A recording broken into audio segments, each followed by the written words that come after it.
출애굽기 15장 22절에서 27절까지 말씀입니다.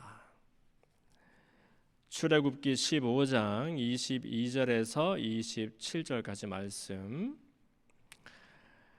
다 찾으셨으면 저와 여러분들 한 절씩 번갈아서 읽도록 하겠습니다. 모세가 홍해에서 이스라엘을 인도하매 그들이 나와서 수르 광야로 들어가서 거기서 사흘 길을 걸었으나 물을 얻지 못하고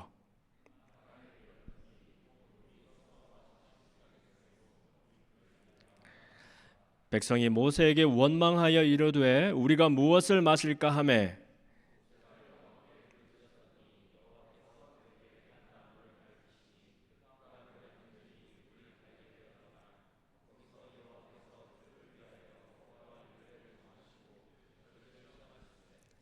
이르시되 너희가 너희 하나님 나 여호와의 말을 들어 순종하고 내가 보기에 의를 행하며 내 계명에 귀를 기울이며 내 모든 규례를 지키면 내가 애굽 사람에게 내린 모든 질병 중 하나도 너희에게 내리지 아니하리니 나는 너희를 치료하는 여호와임이라.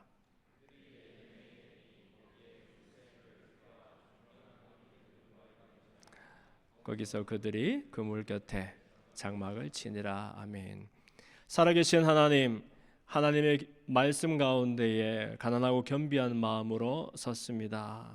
우리 마음을 하나님의 말씀을 청종하는 그런 겸손한 마음으로 옥토와 같이 만들어 주셔서 우리 각자에게 주시는 세밀하지만 분명한 하나님의 말씀으로 듣고 큰 격려를 경험하는 그런 은혜의 시간 될 수 있도록 축복하여 주시옵소서.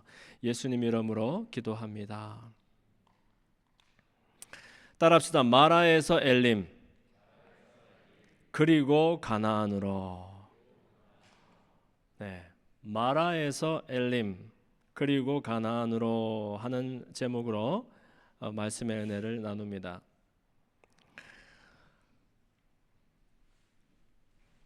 여러분 시내 반도라고 있습니다. 시나이 반도.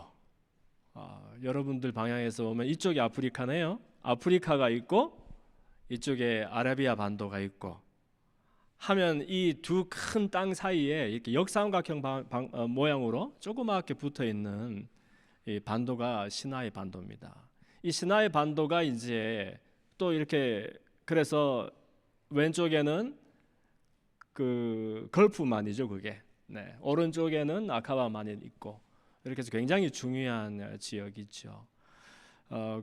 거기에서 이제 뭐 이집트 국경이긴 한데 수에즈 운하의 오른쪽으로 좀 길을 내다 보면 거기에 이제 아윤 무사라는 동네가 있습니다. 아윤 무사가 사실 동네 이름이 아니라 아윤 그러면 우물이에요. 네, 무사 그러면 모세를 말합니다. 그래서 모세의 우물이다 하는 그런 셈이 있습니다. 지금도 있습니다.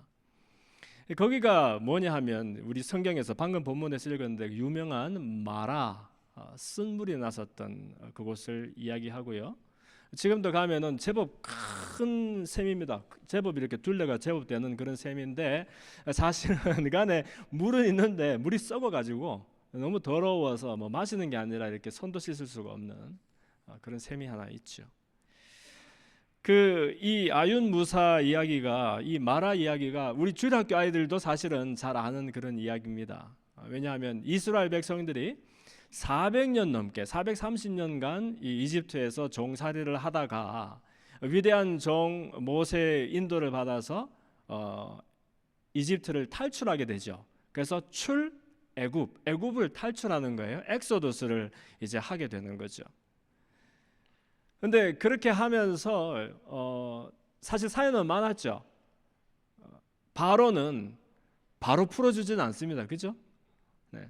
이 바로가 바로 안 풀어주고서 막 붙잡고 있으니까 하나님이 10가지 재앙을 무섭게 내리죠. 그래서 그 재앙 때문에 두 손 두 발 다 들고 이스라엘을 풀어줍니다. 그랬다가도 워낙 이게 200만 명이 넘는 인구니까 얼마나 이 대단한 노동력입니까? 너무 아까워서 다시 군대를 보내서 추격하게 하죠. 여러분 홍해 앞에서의 그 사건 우리 만화 영화로도 많이 봤을 거예요. 앞에는 홍해가 있고 뒤에는 이집트 군대가 쫓고 있고 사면초가 그런 상황에서 이제 이스라엘 백성들이 절규를 하게 되죠. 하나님이 10가지 재앙보다 더 놀라운 기적을 베푸시는데 이제는 아예 바다를 갈라버리시는 겁니다. 그래서 이스라엘 백성들은 그대로 살리고 쫓던 이집트 백성들은 수모를 시켜버리고, 그때 이 심정이 어떻겠습니까, 여러분? 이야, 우리가 10가지 재앙도 놀라운 기적이었는데 이제 바다도 건너게 하셨으니 하나님이 드디어 이 바다 너머에 젖과 꿀이 흐르는 이 약속의 땅을 우리에게 만나게 해주시려나 보다. 그런데 여러분, 이 젖과 꿀이 흐르는 땅커녕 그들을 기다리고 있는 것은 뭐였어요? 아까 제가 말씀드렸던 이 시나이 반도, 거기가 반도 전체가 그 넓은 땅이 사실 광야입니다. 그런데 이스라엘 백성들을 기다리고 있었던 것은 광야, 그리고 광야뿐이었어요. 우리는 성경 말씀을 워낙 많이 읽고 이야기 익숙하다 보니까 우리 어린이들도 목사님 왜 이스라엘 백성들은 그렇게 순종을 안 해요? 왜 그렇게 하나님이 기적을 많이 베풀고 많이 도와주셔도 맨날 원망과 불평만 해요? 이렇게 질문을 해요. 맞죠, 그 말이. 왜냐하면 밤에는 추울까봐 불기둥으로, 낮에는 구름기둥으로, 굶어 죽을까봐 만나와 메추라리를 베풀어 주시고, 물 없는 곳에 반석을 깨뜨려서 물을 주시고. 근데 그렇게 해도 끊임없이 이스라엘은 불평하고 원망하다가 나중에는 우상을 지어놓고 거기 앞에 이제 우상 숭배까지 하는 무서운 죄를 짓게 되거든요. 그런데 여러분, 지금이라도 여러분이 그 시나이 반도를 여행을 하신다면, 물론 이제 여러분은 지금은 그 걸을 일이 없습니다. 차를 가지고 여행을 하겠지만 차를 타고 여행해도 그 광야에 들어가는 그 순간에 여러분, 이거 다른 이야기구나 아시게 될 거예요. 전혀 다른 이야기예요. 그 광야에는 아무것도 없습니다. 마실 물도 온전치 않고 먹을 것도 충분하지 않고 우리에게 그늘을 줄 만한 제대로 된 나무도 변변치 않은 그런 광야예요. 근데 조금 가면 또 뭐가 있겠지가 아니란 말입니다. 끝없는 광야, 또 광야예요. 그러니까 사실은 이게 뭐 거기서 40년이 뭐예요? 우리는 4주 아니 4일도 제대로 살 수가 없을 거예요. 얼마나 고되고 어려운 일인지. 사실은 거기에서 물론 직선거리는 얼마 되지 않는데 가나안 그 약속의 땅까지 바로 가지 못하고 40년간 거기서 막 방황을 하면서 고생했던 이스라엘 얘기를 들어보면 지금도 우리가 정말 상상과 이해가 되지 않을 만큼 어떻게 그렇게 40년간 200명도 아니고 2000명도 아니고 무려 200만 명이 넘는 그 사람들이 거기서 생존을 할 수 있었을까? 물론 막 일부러 시간을 끌려고 돈 건 아니었고요. 사실 사연은 거기에 이미 곳곳에 자기 자리를 잡고 있던 많은 강대한 부족들 사이에서 자기들의 자리, 자기들의 땅을 만들지를 못하고 그렇게 해서 쫓기고 이렇게 아주 비참한 시절을 보냈던 것이었죠. 어쨌든 그래서 그 홍해를 넘었던 이 이스라엘 백성들에게 기다리고 있는 것은 약속의 땅이 아니고 광야. 사흘만 딱 지나니까 이 사람들이 벌써 한계를 만난 겁니다. 제대로 된 마실 물도 없고 양식도 없는 그 뜨거운 떼약볕 아래에서 얼마나 힘들었겠습니까? 그 한계 상황에 만나게 된 것이 뭐예요? 아yon 무사. 원래 그 동네 이름이 마라는 아니에요. 왜냐하면 마라라는 이게 이 히브리 말이거든요. 그러니까 거기 도착해 보니까 샘이 있더라. 세상에 얼마나 신났겠어요. 와, 샘이다, 물이다. 근데 그 물을 그냥 벌컥 퍼마셨더니 어떻게 됐어요? 사람 마실 수 있는 물이 아닌 거예요. 불순물이 많아서 그랬는지 그냥 막 너무너무 써서 더러워서 그랬는지 마실 수가 없는 물인 거 있죠. 그래서 이 마라라는 뜻이 뭐냐면 이 비럴하다, 써서 못 먹는다 하는 그런 의미입니다. 여러분은 마라 하면 뭐가 떠오르죠? 그렇지, 마라탕 그러잖아. 뒤에서 벌써 우리 아이들 마라탕 그럴 때 이 마라는 뭐예요? 입이 얼얼할 정도로 매울 때 마라 이렇게 쓰잖아요, 한자어로. 그런데 이 히브리 말로 마라 하는 것은 쓰다는 거예요. 너무너무 쓰다는 거예요. 사실 물만 씁니까? 우리가 만나는 허다한 것들이 얼마나 쓴 것들이, 인생에서 쓴 경험들이 얼마나 많습니까? 그래서 이제 백성들이 불평을 하게 되는 거죠. 제일 먼저 누구에게? 모세에게 하게 됩니다. 무슨 말 하는 거예요? 모세, 우리가 이집트에서 죽을 데가 없어서 묻을 데가 없어서 여기까지 끌고 와서 여기 죽게 하느냐? 우리가 노예일지언정 이집트에서는 부추도 먹고 마늘도 먹고 연명하는 거 걱정 안 했는데 어떻게 여기 마실 물도 없는 데까지 끌고 와서 우리를 여기서 비참하게 죽게 만드느냐. 그러면서 이제 우리 뭐 마실까? 실제로 물어요. 뭘 마시겠느냐? 이 뭐 마실까 궁금해서 묻는 얘기가 아니라 모세에게 이제 원망과 불평을 막 늘어놓는 것이죠. 모세를 향해서 하는 불평은 뭐예요? 곧 모세를 세우고 이스라엘 백성을 이 출애굽하게 했었던 하나님을 향한 불평과 원망이었을 것입니다. 그러나 그때에 이제 이 모세가 하나님 앞에 정말 좌절하면서 절규했더니 하나님이 나무를 하나 가르쳐 주세요. 그리고 그 나뭇가지를 물에 던져라. 던졌더니 마라의 쓴물이 단물로 바뀌는 기적이 일어납니다. 많은 사람들이 거기서 갈증을 해결하고 이제 문제를 풀게 되었지요. 이때 여러분 이 나뭇가지는 결국 뭐예요? 사실 장차 우리를 위해서 이 땅에 오셔서 우리 스스로 해결하지 못하는 문제에서 우리를 건지신 예수님, 그리고 그분이 경험하실 예수님의 십자가를 상징하는 이야기가 되겠지요. 그래서 마라는 사실 이 우리의 처지, 우리의 실력을 보여주는 그런 장소라고 말할 수 있을 겁니다. 우리가 어떤 처지에 놓여 있습니까? 스스로는 내 문제를, 근본적인 문제를 해결하지 못하는 그런 상태에 놓여 있는 우리를 말하는 거예요. 자잘한 문제들은 해결할 수 있죠. 열심히 노력하면 풀 수 있는 문제들이 있습니다. 그러나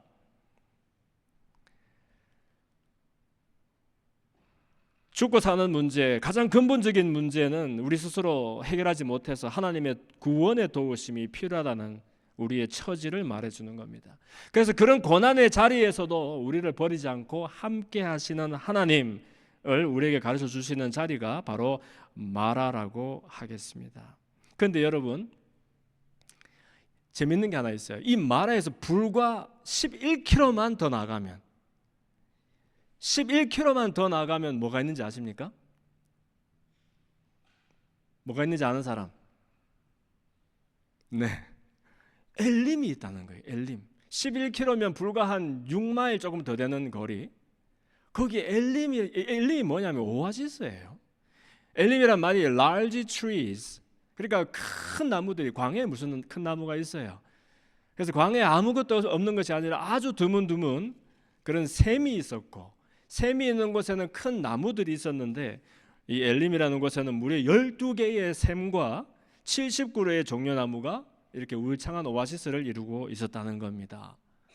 참 신기하죠. 이스라엘 족속이 12지파입니다. 그리고 그 12지파가 70개의 부족으로 구성이 되어 있지요. 그래서 이것은 사실 하나님이 우리에게 무엇이 필요한지를 더 잘 아시고 그 필요를 넉넉히 채우시는 실력 있는 하나님이심을 보여주는 그런 장소라 할 거예요. 그런데 여러분, 이 장소에 도착했을 때 이스라엘 백성들의 마음이 어떻겠어요? 얼마나 좀 뭐라 그래 멋쩍었겠습니까? 아니, 여기에 엘림이 있는 줄 알았더라면 우리가 마라에서 그렇게 불평하지 않았을 텐데, 불평 안 하는 정도가 아니라 그 마라의 그 썩은 물, 아니면 마시지도 못하는 그 쓴물을 쳐다보지도 않았을 텐데, 나뭇가지를 던지고 자시고 할 일도 없었겠죠. 11km만 더 나가면 거기에 우리를 위해서 예비된 오아시스가 있고 시원한 물이 있고 그늘이 있다는 거 아닙니까? 그래서 이 엘림은 우리의 필요를 채우시는 하나님을 보여줌과 동시에, 그러나 그러면 왜 엘림이 있는데 마라가 있었느냐? 왜 마라가 있는데 엘림이 있었느냐? 이것은 사실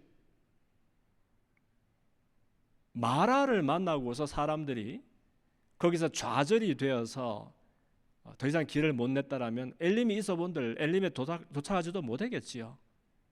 그게 마라가 없으면 엘림도 없다는. 그럼 이 엘림은 그러면 우리 여행의 종착지냐도 그렇지 않다는 거예요.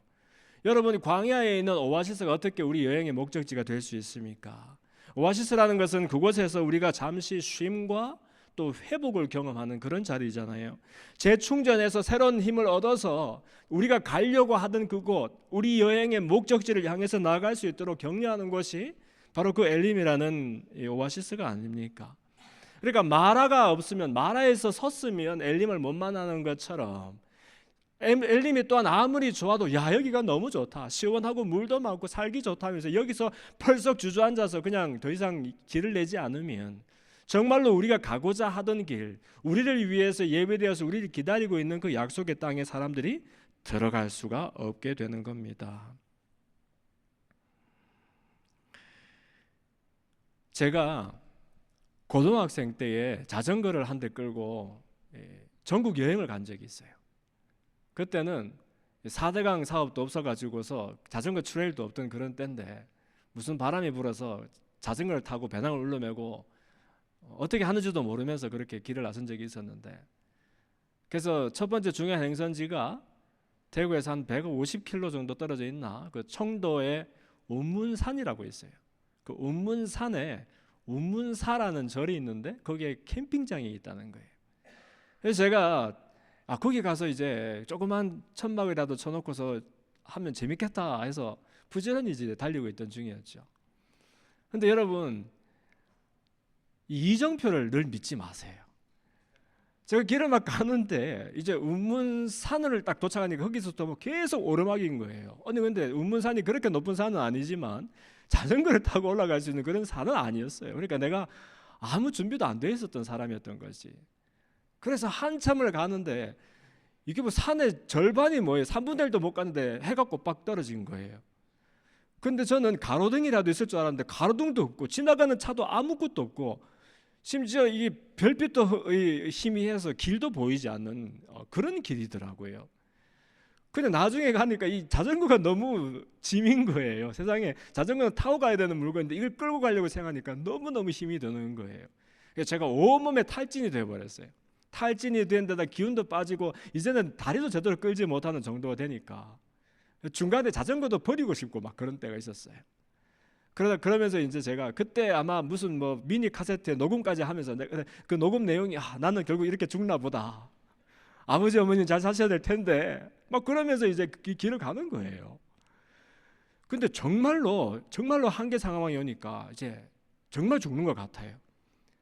오도 가도 못 하는 거예요. 내려가지도 올라가지도 못 하게 된 거예요. 아무도 없어요 주변에. 근데 저만치에서 그 거리를 가늠할 수 없죠. 왜냐하면 조그마한 불빛이 하나 있는데 정말 그게 얼마큼 먼지 가까운지 알지도 못하는 곳에 불빛이 하나 있더라고요. 이야, 저거 틀림없이 저게 뭔지는 몰라도 사람 사는 데인 것 같은데 나 저기 가면 살지 않을까? 그래서 그냥 미친 사람처럼 그것만을 향해서 간 거예요. 정말 기다시피 해서 간 거 있죠. 가다가 어느 순간 되니까 배낭도 던져버리고 어느 순간 되니까 자전거도 그 풀숲에 던져버리고 그냥 기다시피 해서 그 길을 가고 있었어요. 한참 가니까 세상에 정말로 민가가 하나 있는 거예요. 제가 사실 좀 체면도 따지고 낯도 가리는 편인데 그런 게 어디 있어요, 여러분. 막 그 집에 미친 듯이 가가지고 대문을 막 두들겼죠. 부서져라 두들겼죠. 시골에는 하루가 일찍 끝납니다. 해가 빠졌다는 얘기는 다 이제 잠자리에 들어야 되는 그런 시간인데 아무도 없는 거기에서 내가 미친 사람처럼 문을 두드린 거죠. 한참을 두드리니까 안에서 아주머니 한 분이 나오세요. 그래서 제가 여차저차 뭐 긴 말할 게 뭐 있어, 사람이 죽게 생겼는데 살려주십시오. 하룻밤만 재워주십시오 이 얘기죠. 그러니까 아주머니가 웃으면서 이렇게 들어오라는 거예요. 자기 아들이 군대를 간 아들이 쓰던 방이 하나 있는데 거기서 머물라는 거죠. 그래서 얼마나 감사하던지 들어가니까 또 부엌에 큰 고무대야가 있어요. 뭐 농사 짓는 데 쓰는 것 같은데 거기에 물을 채워놨어요.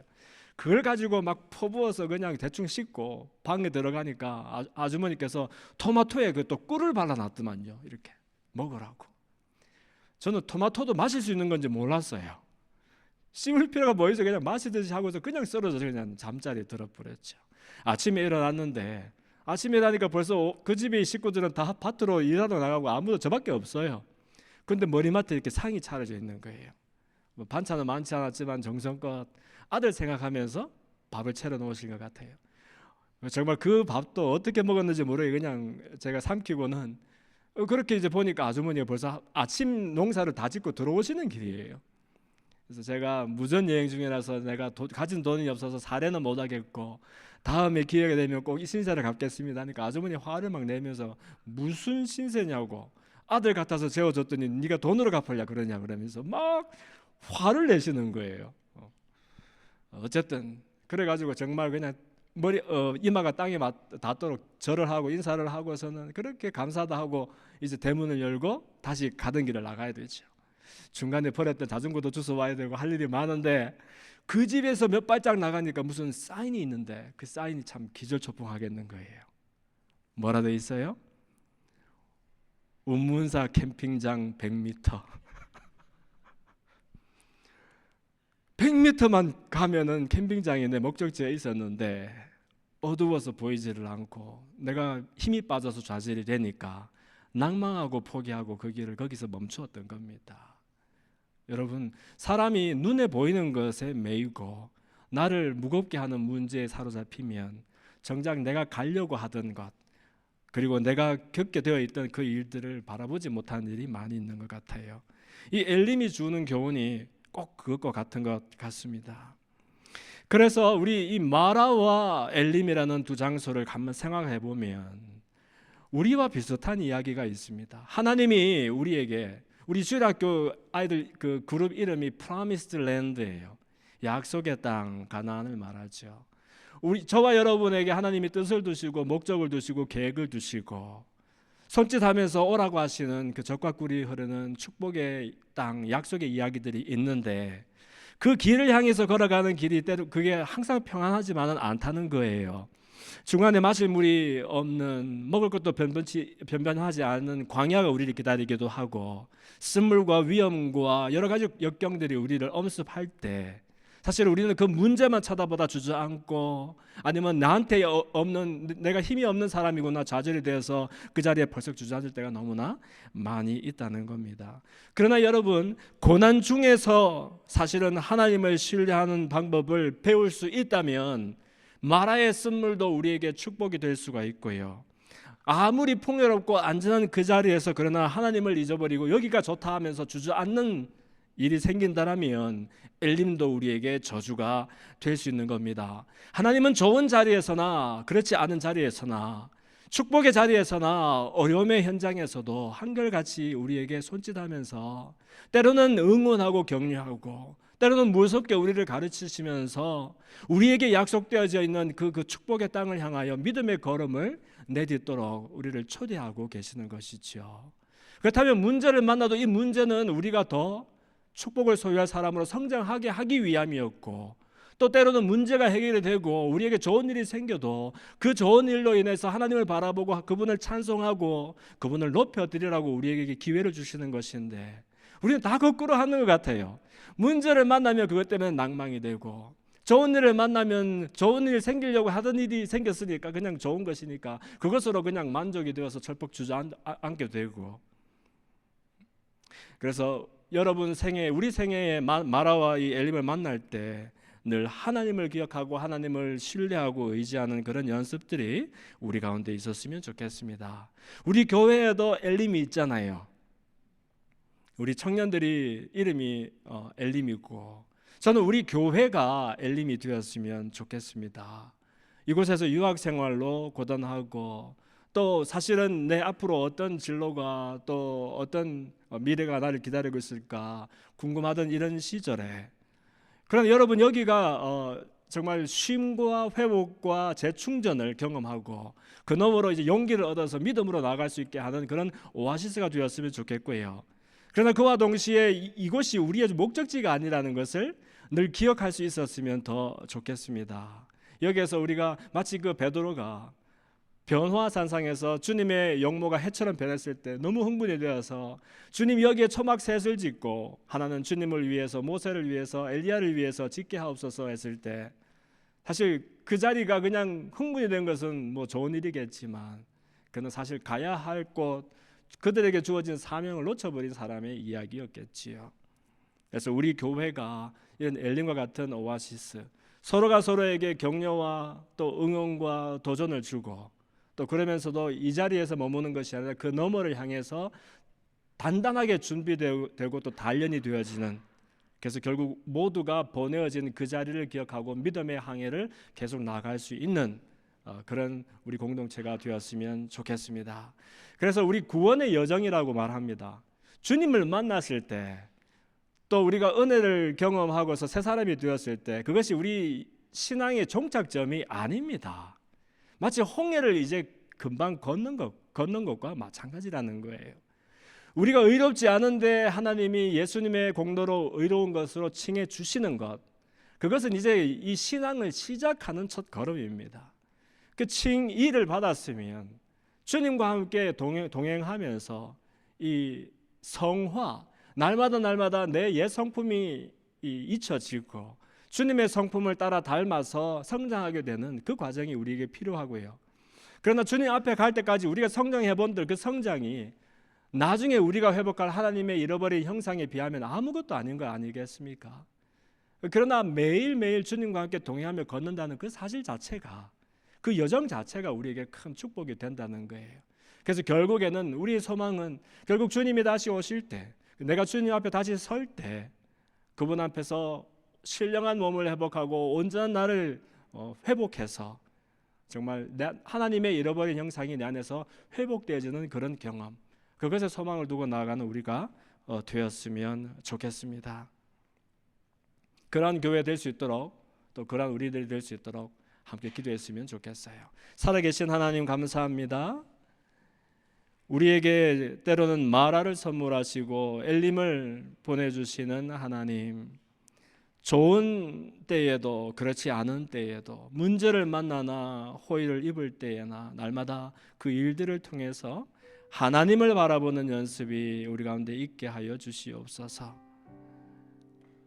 그래서 결국 우리를 향해서 손짓하시는 그 약속의 땅, 하나님께서 우리를 향해서 갖고 계시는 놀라운 계획과 또 그 뜻을 이루어 나가는 우리들 생애가 될 수 있도록 축복해 주시고, 특별히 우리 폴드 제자교회가 그러한 믿음의 여정을 함께 어깨동무하고 걷는 사람들의 모임이 될 수 있도록 하나님 축복하여 주시옵소서.